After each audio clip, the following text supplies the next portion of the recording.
जगत में व्याप्त संपूर्ण त्रिगुणात्मक गतिविधियों का प्रथम एवं प्रत्यक्ष दृष्टा। मेरी दिव्य दृष्टि से जगत का कोई भी परमाणु अछूता नहीं।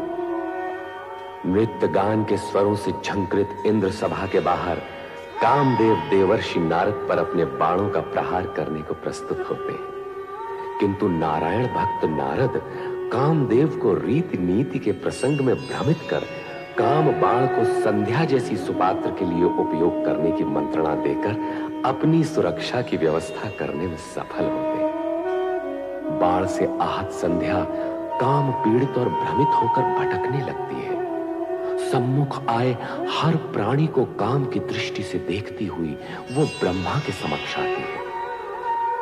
ब्रह्मा भी भावावेश में संध्या की ओर आकर्षित होते हैं।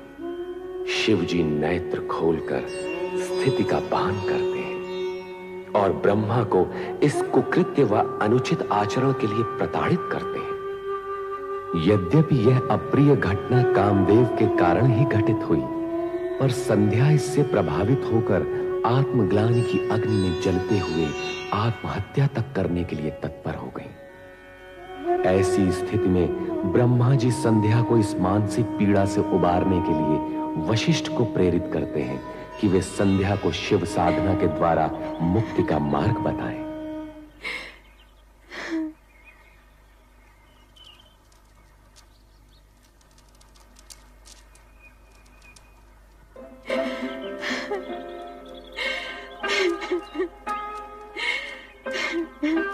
देवी संध्या, मैं वशिष्ठ ऋषि हूं। सृष्टिकर्ता ब्रह्मा जी ने मुझे तुम्हारे पास तुम्हारे क्रोध शोभ शमन के निमित्त भेजा। जब मेरे इष्ट देव शिव शंकर जी मुझसे कुपित हो गए हैं, तो मेरे इस जीवन का अर्थ ही क्या है? क्रोध शोभ शमन के उपरांत भी मेरे होने का क्या प्रयोजन? तुम्हारी प्रश्न पहली में ही तुम्हारा उत्तर भी है, अर्थात इष्ट देव शिव शंकर जी का कोप यदि तुम्हारा दुख है तो उन्हीं की प्रशंसा से तुम्हारा सुख भी हो सकता है। उनके कोप को शांत करने के लिए मुझे क्या करना होगा? देवादिदेव शिव शंकर जी की तपस्या। शिव शंकर जी अकेले ही धर्म अर्थ काम मोक्ष के आदि कारण है, आदि सृष्टा है, अद्वितीय है, पुरुषोत्तम है। उनसे तुम्हें सब कुछ मिल जाएगा। ओम नमः शिवाय इस मंत्र का जाप तब तक करती रहो जब तक शिव जी स्वयं प्रकट होकर तुम्हारा उद्धार करने के लिए बाध्य न हो जाए। मैं अवश्य करूंगी। अपने चित्त में ऐसा शुभ उद्देश्य लेकर तुम देवादिदेव शिव शंकर जी का चिंतन करो कि वो तुमसे प्रसन्न होकर स्वयं तुम्हें तुम्हारा अभिष्ट फल प्रदान करे। आपके मार्गदर्शन के लिए मैं अत्यंत आभारी हूँ। आपके आदेशानुसार शिव आराधना करके देवाधिदेव शिव शंकर जी को मैं अवश्य प्रसन्न करूंगी।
वरदान मांगो। महेश्वर, यदि आप मुझे प्रसन्नता पूर्वक वर देने के इच्छुक हैं और मैं उसे पाने के योग्य हूँ, तो मुझे 2 वर दीजिए। पहला वर ये कि संसार में कोई भी प्राणी जन्म लेते ही काम से युक्त न हो। यौवनावस्था को प्राप्त होने के उपरांत ही उसमें कामेच्छा जागृत हो। तुम्हारा पहला वर मैंने तुम्हें दे दिया देवी। अब अपनी दूसरी इच्छा प्रकट करो। मेरी दूसरी इच्छा यही है प्रभु कि यही मेरी अंतिम इच्छा हो। तात्पर्य? आप मुझे इस दूषित देह से मुक्ति दीजिए प्रभु।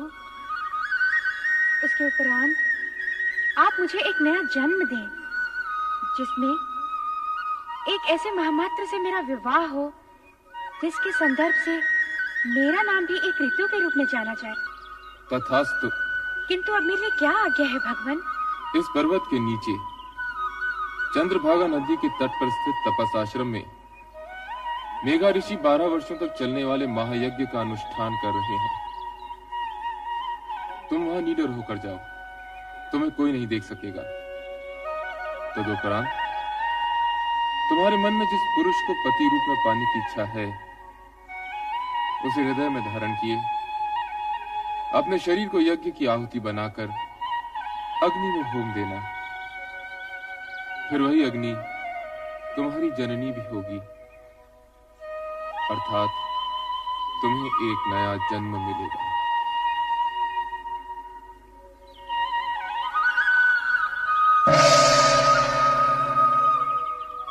मेघा ऋषि, ओम आदित्याय नमः।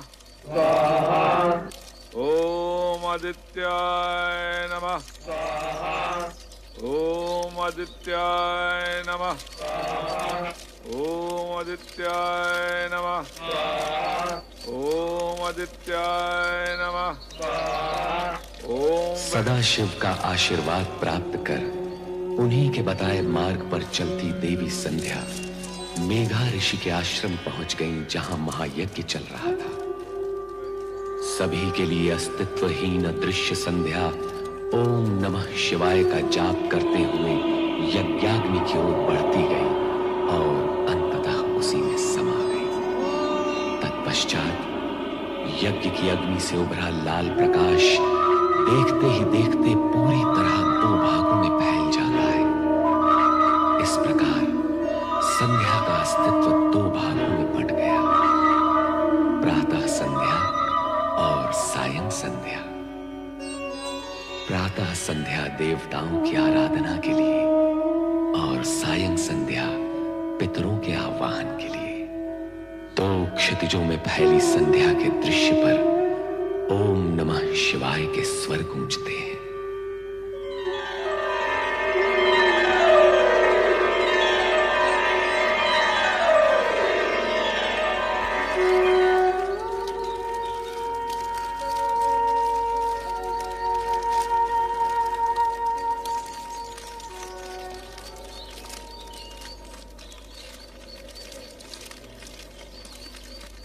कौन है ये? कौन नारी है ये? प्रणाम ऋषिवर। कौन मायावी हो तुम? इस पवित्र अग्नि से प्रकट होने की धृष्टता तुमने कैसे की? क्यों की? क्या प्रयोजन है तुम्हारा? उत्तर दो। मैं आपकी पुत्री हूँ पितृवर, आपके आशीर्वाद की आकांक्षिणी हूँ। धर्म, नीति, मर्यादा और व्यवहार के नाते मैं तुम्हारे प्रणाम और चरण स्पर्श के लिए तुम्हें दीर्घायु और सदैव प्रसन्न रहने का आशीर्वाद तो दे सकता हूँ, किंतु अकारण पितृत्व का अधिकार नहीं दे सकता। भला तुम मेरी पुत्री और मैं तुम्हारा पिता कैसे हुआ? भगवान शिव की अनुकंपा और कृपा के कारण ही ये संबंध स्थापित हुआ है पितृश्रेष्ठ। कल्याणी, बार बार मुझे पिता संबोधित कर क्या तुम मेरे पितृ भाव की परीक्षा ले रही हो? आप त्रिकालदर्शी हैं। आपको इस सत्य का ज्ञान तो अवश्य होगा कि मैं कौन हूँ, और आपको ये भी ज्ञात होगा कि आपकी परीक्षा लेने की क्षमता मुझ में नहीं है। हाँ भागे, क्या तू हमारे ज्ञान और जप तप को चुनौती देने आई है? नहीं पितृवर नहीं, के प्रति ये दुष्टता कैसे कर सकती है? फिर वही प्रलाप, पुत्री पुत्री पुत्री, कब कहां और कैसे प्रमाणित हुआ कि तुम मेरी पुत्री हो? दुर्भाग्य है मेरा कि अपने पिता के सम्मुख उनकी पुत्री होना मुझे प्रमाणित करना पड़ रहा है। यदि आपकी आज्ञा हो तो मैं कुछ निवेदन करूं? करो, किंतु मुझे पिता और स्वयं को पुत्री ना कहते हो। यदि मैं आपके तन से उत्पन्न होती तो तनुजा कहलाती, यदि मन से उत्पन्न होती तो मानसी कहलाती, किंतु मैं आपके उस पुण्य से उत्पन्न हुई हूँ जो शिव की आराधना के प्रतिफल में आपका अधिकार है पितृवर। मैं तनुजा हूँ पितृवर। शिव आराधना के पुण्य से प्रतिफल में प्राप्त पुत्री को इतना कुछ ज्ञान है, और फल की प्राप्ति करने वाले पिता को इस विषय में कुछ भी ज्ञान नहीं। यह आश्चर्यजनक है, अद्भुत है। यदि ये सत्य होता तो स्वयं शिव भगवान इसकी पुष्टि करते, स्वयं निर्णायक होते, किंतु ऐसा नहीं। अब ऐसा ही होगा। हे देवों के देव, मुझे उबारो, मेरी रक्षा करो। ऋषिवर की पुत्री बनाकर जो सम्मान आपने मुझे दिया, ऋषि के सम्मुख उसे स्वीकृति से प्रामाणिक करो। दया करो भोलेनाथ, कृपा करो। हे देवों के देव महादेव, मुझ पर दया करो, कृपा करो मुझ पर, मेरी सुनो, मुझ पर कृपा करो देव। हे महेश्वर, मुझे दर्शन दो। देवों के देव महादेव, मुझ पर कृपा करो। हे भोलेनाथ, मुझ पर कृपा करो। हे महेश्वर, मुझे दर्शन दो। हे भोलेनाथ, मुझ पर कृपा करो, मुझे दर्शन दो। मेरी सुनो, हे भोलेनाथ, मुझे दर्शन दो, मुझ पर कृपा करो। हे देव, मुझे दर्शन दो। भोलेनाथ, मुझे दर्शन दो।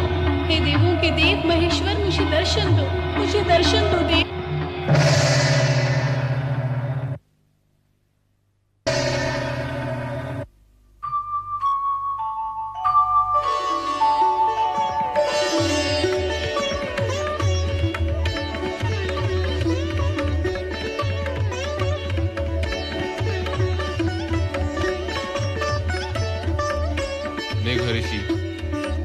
मेरा प्रकट होना पर्याप्त है अथवा भी आपको प्रमाण की आवश्यकता है?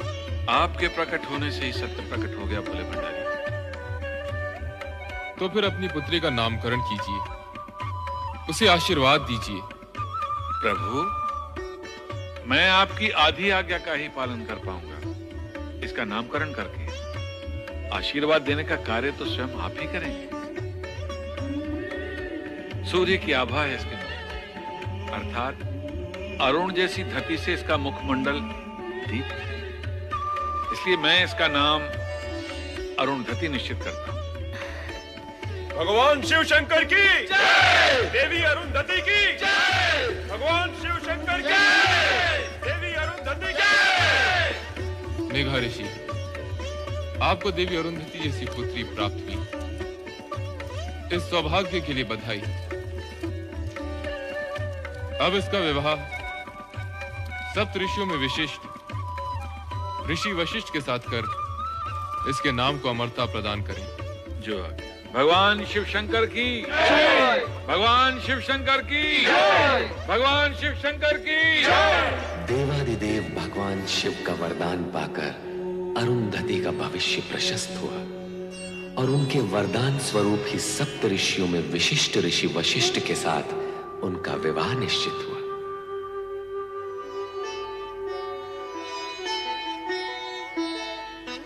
कितना शुभ दिन है आज। वशिष्ठ मुनि के साथ देवी अरुंधति का विवाह हो रहा है।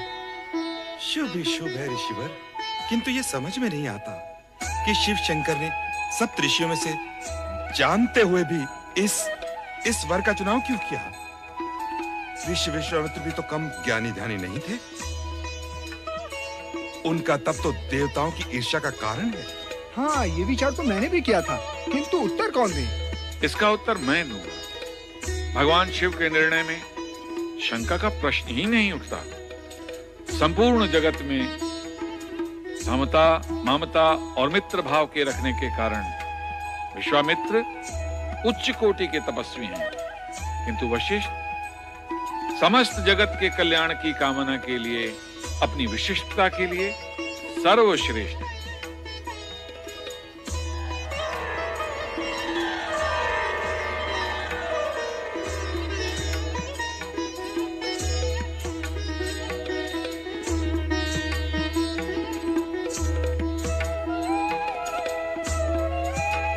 हे प्रभु, इस शुभ घड़ी में आपके आगमन की हम व्यग्रता से प्रतीक्षा कर रहे थे। ऋषिवर, पुत्री अरुंधति को मंडप में लाइए।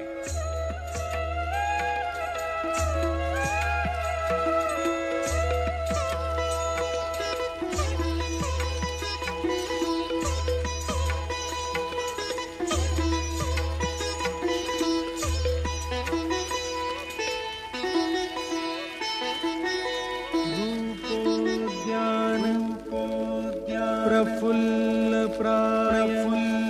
प्रलिका कलिका केन्दुनिम्बानन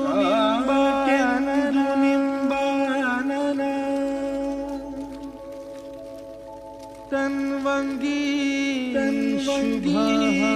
शुभाः सुरसिका क्रीडा संरतिः शोभावारिधिनि